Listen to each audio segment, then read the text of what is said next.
हे भगवान, मैं तो थक गई। पता नहीं कैसे लोग हैं जो इस एक कमरे के ससुराल को समझ रखा है। और नहीं, बहू इन्हें नौकरानी लग रही है। आते ही नई बहू से कोई काम करवाता है क्या? अरे बहू, मेरे भतीजे का भूख से हाल बेहाल हो रहा है, जरा जल्दी खाना बना। बस माँ जी, पूरी प्लेट में लगा रही हूँ। मुझे क्या रोबोट समझ रखा है? एक तो इतनी गर्मी लग रही है, पंखे की भी हवा नहीं आ रही इस कोने में। रचना प्लेट लगाकर सबको खाना देती है।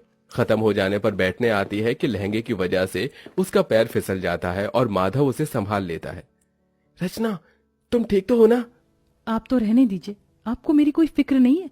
अगर फिक्र होती तो पूछते कि इतने लंबे से घूंघट में, भारी से लहंगे में मैं कैसे बार बार सबको खाना परोस रही हूँ। ये मैं ही जानती हूँ। आपको क्या है, अपना सहरा शेरवानी उतार कर बैठ गए हैं 4 जनों में खी खी करने। अरे रचना, ऐसी कोई बात नहीं है, मैं माँ से बात करता हूँ। अरे बेटा, यहाँ बहू के साथ क्या कर रहा है? हमारे साथ भी आजा, बैठ जा।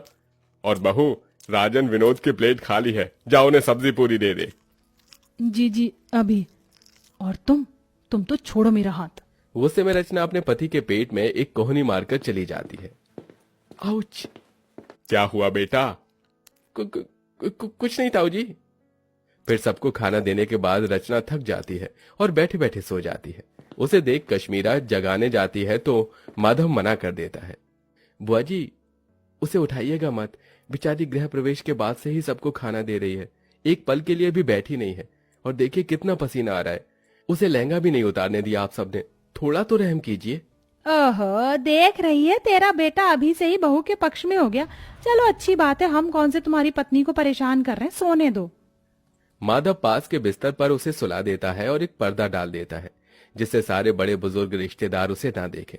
ऐसे ही शाम हो जाती है। रचना अपने कपड़े बदलकर आराम से बैठी थी कि मौसिया सास सुधा उसके पास आती है। अरे बहू, तुझे कितनी बार बताऊं, घूंघट करके रख, तेरे किसी भी सास ससुर ने देख लिया तुझे तो गजब हो जाएगा। नई बहू को पर्दे में ही रहना चाहिए, समझी? अब जा जाकर चाय बना। मैं चाय तो बना दूंगी, पर मैं तो पहले इस तरफ बैठी हूँ ना, मुझे कोई भी नहीं देख सकता, तो थोड़ी देर घूंघट ऊपर कर लूंगी तो क्या हो जाएगा। मुझे भी गर्मी लग रही है, और ऐसा तो है नहीं किसी ने मेरी शक्ल नहीं देखी, सबने शादी में मुझे देखा है। देख ले अंतरा, देख ले तेरी बहू कैसे अभी से ही जबान लड़ा रही है। अरे मैं तो मौसी हूँ, मुझे इस बात का बुरा नहीं लगेगा, लेकिन कोई और होता तो तौबा तौबा तौबा। छोड़ ना सुधा, ऐसी बात नहीं करते, जा सबके लिए चाय नाश्ता लेकर आ। ये बोलते ही रचना घूंघट करके फिर से गर्मी में सबके लिए चाय बनाती है। अब इतने सारे मेहमान थे, हर कोई थोड़ी थोड़ी देर बाद अपने खाने पीने की फरमाइश कर रहा था।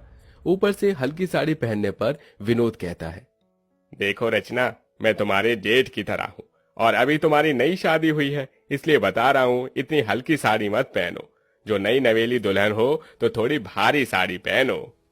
भाई साहब, गर्मी लग रही है इसलिए मैंने थोड़ी हल्की साड़ी पहनाई है। कोई बात नहीं, थोड़ा बर्दाश्त करो और अपने हाथ के पकौड़े भी बनाकर खिला दो। फिर कहाँ मैं बार बार आने बैठ रहा हूँ, मुझे तो आगरा ही चले जाना है।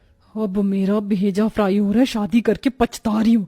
इससे पहले ही बढ़िया थी मैं जब जीन्स टॉप पहनकर विदाउट कोई घूंघट के इधर उधर रहती थी, पर इन बड़े